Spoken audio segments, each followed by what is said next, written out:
Assalamualaikum warahmatullahi wabarakatuh.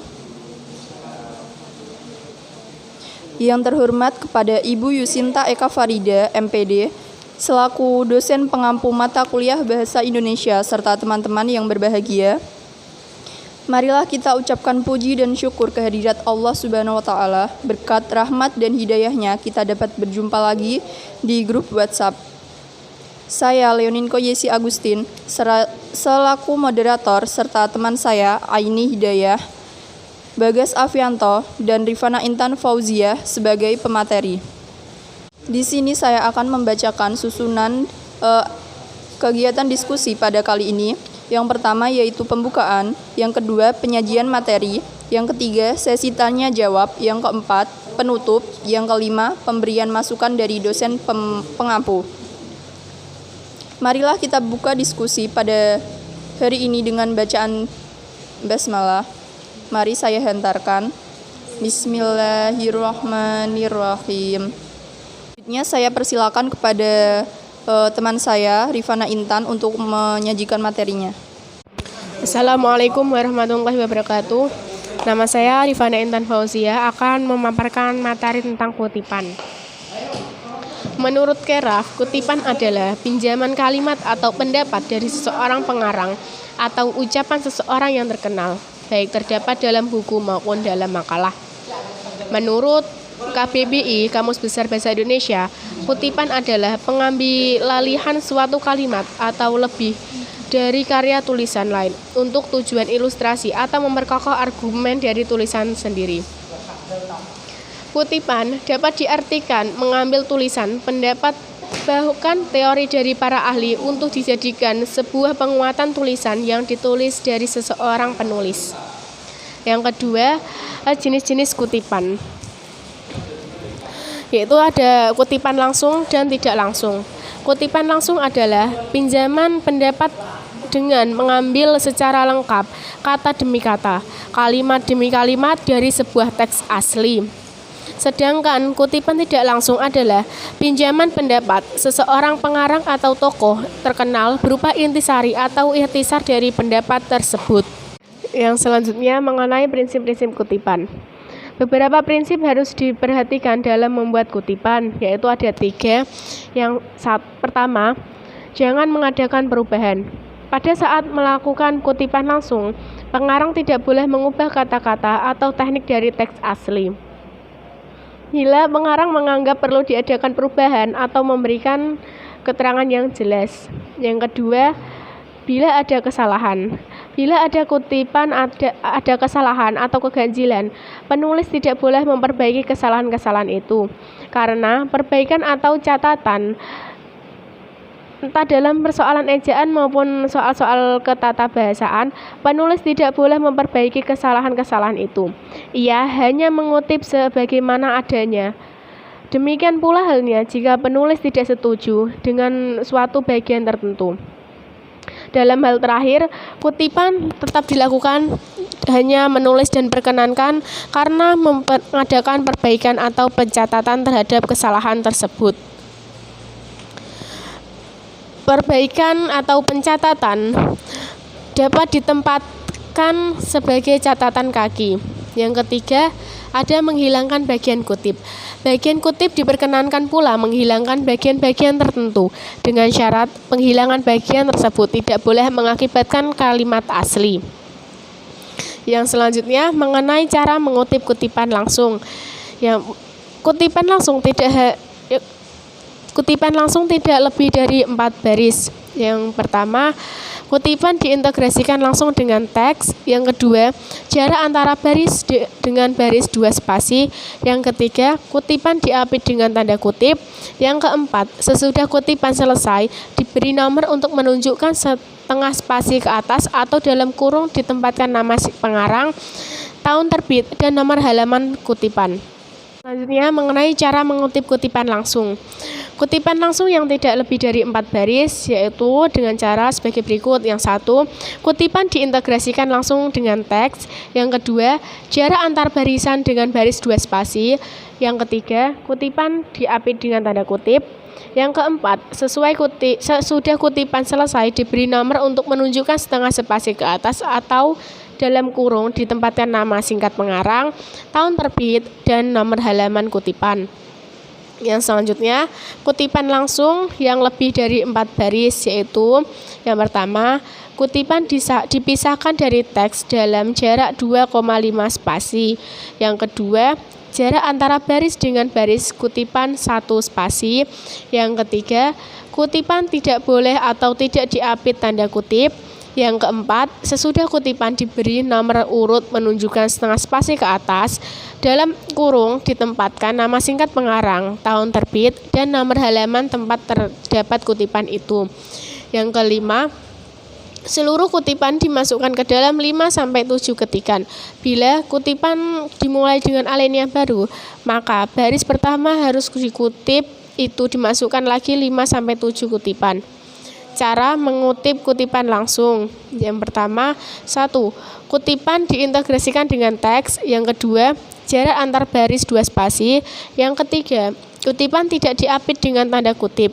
Yang keempat, sesudah kutipan selesai diberi nomor urut menunjukkan setengah spasi ke atas atau dalam kurung ditempatkan nama singkat pengarang, tahun terbit, dan nomor halaman tempat terdapat kutipan tersebut. Assalamualaikum warahmatullahi wabarakatuh. Perkenalkan, saya Aini Daya. Saya akan mempresentasikan materi tentang bibliografi. Bibliografi adalah sebuah daftar yang berisi judul buku, artikel-artikel, dan bahan-bahan penerbitan lainnya yang mempunyai pertalian dengan sebuah karangan atau sebagian dari karangan yang tengah digarap. Itu menurut pendapat dari Keraf. Fungsi dari bibliografi sebagai pelengkap dari sebuah catatan kaki dalam bibliografi, ia dapat mengetahui keterangan-keterangan yang lengkap mengenai buku atau makalah tersebut. Unsur-unsur bibliografi. Pokok penting yang harus dimasukkan dalam sebuah bibliografi adalah A. Nama pengarang yang dikutip secara lengkap. B. Judul buku termasuk judul tambahannya. C. Data publikasi, penerbit, tempat terbit, tahun terbit, cetakan, keberapa, nomor jilid, dan tebal buku tersebut. D. Unsur sebuah artikel diperlukan pula judul artikel yang bersangkutan, nama majalah atau koran, jilid, nomor, dan tahun, tanggal dan bulan tahun. Bentuk bibliografi. Cara penyusunan bibliografi tidak seragam bagi semua bahan referensi, tergantung dari sifat bahan referensi itu sendiri.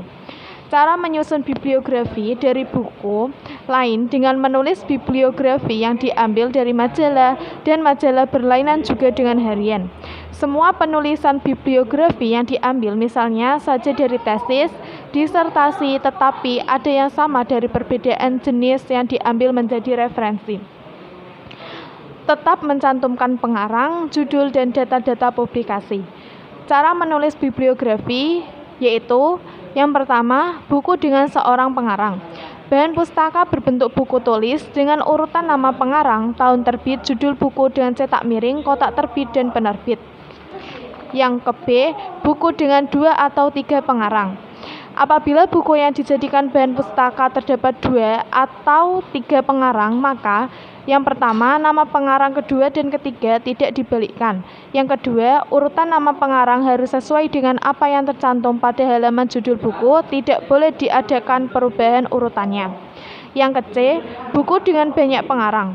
Apabila buku yang dijadikan daftar pustaka terdapat banyak pengarang, maka cara penulisannya adalah yang pertama, hanya nama pengarang pertama yang dicantumkan dengan susunan dibalik. Yang ke B, untuk menggantikan nama-nama pengarang lainnya cukup digunakan singkatan et al yang berarti DKK atau dan lain-lain. Yang ke D, buku yang dijadikan daftar pustaka terdapat editornya. Penulisannya sama seperti menulis pustaka berbentuk buku, hanya saja pada akhir nama ditambah ed jika editornya hanya 1 dan eds jika editornya lebih dari 1. Yang ke E, sebuah kumpulan bunga rampai atau antologi. Yang ke F, sebuah buku terjemahan. Sebuah buku terjemahan yang dijadikan sebagai sumber atau referensi ditulis dengan nama pengarang aslinya yang telah diurutkan secara alfabetis dan ditambahkan nama penerjemahan dan didahului dengan kata terjemahan. G. Pustaka yang berbentuk kumpulan artikel. Pustaka yang berisi kumpulan artikel yang ada editornya ditulis sebagai berikut. Nama pengarang artikel ditulis di depan, diikuti dengan tahun penerbitan kumpulan artikel. Judul artikel ditulis di antara tanda kutip tanpa centak miring. Nama editor ditulis seperti menulis nama pengarang buku, diberi keterangan ed jika satu editor dan eds jika editornya lebih dari satu. Judul buku kumpulannya dicetak miring, diikuti nomor halamannya. Macam-macam bibliografi. Yang pertama, buku-buku dasar. Buku yang dipergunakan bahan orientasi umum mengenai pokok yang digarap. Yang kedua, buku-buku khusus. Buku-buku yang dipakai oleh penulis untuk mencari bahan-bahan yang langsung bertalian dengan pokok persoalan yang digarap. Yang ke-C, buku-buku pelengkap. Buku-buku tersebut topiknya lain dari pokok yang digarap penulis. Penyusunan bibliografi. Berikut hal-hal yang penting dalam penyusunan bibliografi atau daftar pustaka. Yang pertama, nama pengarang diurutkan menurut urutan alfabet setelah nama tersebut dibalik. Yang ke-B, jika tidak ada nama pengarang, maka judul atau artikel yang diurutkan dalam urutan alfabet. Yang ke-C, jika untuk seorang pengarang terdapat lebih dari satu bahan referensinya, maka untuk referensinya yang kedua dan seterusnya, nama pengarang tidak perlu diikutsertakan, tetapi diganti dengan garis panjang 5 atau 7 ketikan. Yang ke-D, jarak antara baris dengan baris untuk satu referensi adalah 1 spasi. Yang ke-E, baris pertama dimulai dari margin kiri. Oke, sebelumnya nama saya adalah Muhammad Bagas Afianto. Saya akan memaparkan pengertian dari catatan kaki, yaitu catatan kaki itu sendiri adalah keterangan atas teks karangan yang ditempatkan pada kaki atau bawah halaman yang bersangkutan. Dan selanjutnya adalah tujuan catatan kaki. Tujuan catatan kaki adalah 1. Menyusun pembuktian, 2. Menyatakan utang budi, dan yang ketiga yaitu menyampaikan keterangan tambahan, dan terakhir yang ke nomor 4 yaitu merujuk bagian lain dari teks. Jenis dari catatan kaki itu sendiri yaitu 1. Penunjukan sumber referensi, yang kedua judul, yang ketiga data publikasi, dan yang keempat adalah jilid dan nomor halaman. Dan cara pembuatan catatan kaki yaitu untuk yang pertama yaitu referensi buku dengan seorang pengarang dengan cara nama pengarang ditulis lengkap tidak dibalik. Yang kedua, antara nama pengarang dan judul buku dipergunakan tanda koma. Pada bibliografi dipergunakan titik antara judul buku dan data publikasi, tidak ada titik ataupun koma. Yang ketiga, tempat dan tahun publik ditempatkan dalam tanda kurung, nama penerbit tidak perlu ditulis. Yaitu cara yang ke-B, yaitu referensi buku dengan 2 atau 3 pengarang. Nama penerbitnya dimasukkan antara nama tempat dan penerbit diberikan titik 2 saja. Yang ke-C, yaitu referensi buku dengan banyak pengarang. Pertama langkahnya yaitu nama yang ditulis hanya nama pengarang. Pertama yang ditulis nama-nama pengarang lain diganti dengan singkatan ET.AL. Yang kedua yaitu antara nama pengarang dan singkatan ET.AL serta antara singkatan ET.AL dan judul buku diberikan tanda pisah atau koma. Cara yang D yaitu edisi berikutnya mengalami perubahan, yaitu caranya 1. Keterangan tentang ulang cetak atau edisi yang diperbarui diletakkan dalam kurung sebelum tempat terbit. Cara yang kedua yaitu antara tempat terbit dari keterangan tentang ulang cetak atau edisi yang diperbarui diberi tanda pemisah berupa titik koma. Cara yang ke-E, buku yang terdiri dari 2 jilid atau lebih, yaitu caranya untuk membuat yaitu 1. Keterangan nomor jilid ditempatkan dalam kurung sebelum tempat terbit. Yang kedua, keterangan nomor jilid dapat ditaruh di luar tanda kurung sebelum nomor halaman. Yang ketiga, nomor jilid selalu dengan angka Romawi ya, sedangkan nomor halaman dengan angka Arab. Cara yang ke-F yaitu sebuah edisi dari karya seorang pengarang ataupun lebih. Yaitu langkah pertama yaitu apabila yang lebih ditekankan adalah editornya, nama editor yang dicantumkan terlebih dahulu. Tetapi bila yang ditekankan penulis artikel, maka nama penulis artikel yang didahulukan terlebih dahulu. Yang kedua, apabila nama penulis di artikel didahulukan, maka harus disertakan judul artikel dan judul bukunya tersebut. Kemudian singkatan ed dan nama editornya. Yang ketiga yaitu apabila editornya lebih dari satu dengan cara penulisannya sama dengan cara penulis referensi, buku dengan 2 atau 3 pengarang atau referensi buku dengan penulis lebih dari 3 orang tersebut. Cara yang G yaitu 1. Nama pengarang ditempatkan di depan. Jadi nama untuk pengarang tersebut harus ditempatkan di depan terlebih dahulu. Yang kedua yaitu nama penerjemah ditempatkan sesudah judul buku dipisahkan oleh tanda koma. Cara yang ke-H, artikel dalam sebuah antologi, yaitu langkah pertama yaitu cara penulisannya sama dengan sebuah edisi karya seorang pengarang ataupun lebih. Yang kedua yaitu judul artikel dan judul buku dimasukkan, begitu juga nama penulis dan editor dimasukkan. Cara yang ke-I yaitu contoh dalam penulisannya yaitu Robert Ralph Bogle Rhetoric. Kalian bisa lihat di PPT kami, di PPT kami bagaimana penulisan dari contoh artikel dalam ensiklopedia, yaitu dalam pembuatan catatan kaki itu sendiri. Dan cara yang ke-J referensi artikel majalah dengan cara memperlihatkan bentuk yang standar, nomor jilid ditempatkan sesudah judul majalah, dipisahkan oleh tanda koma, penanggalan ditempatkan dalam kurung nomor halaman dengan angka Arab, sesudah penanggalan dipisahkan dari kurung penutup oleh sebuah koma. Cara yang kedua yaitu biasa dipakai untuk karya ilmiah, nomor jilid maupun nomor halaman dicantumkan dalam angka Arab, tetapi dipisahkan oleh sebuah titik sesudah jilid, dan nomor halaman baru dicantumkan bulan dan tahun. Cara yang ketiga yaitu suatu referensi yang tidak menyebut nomor jilid karena sudah jelas pada bulan dan tahunnya.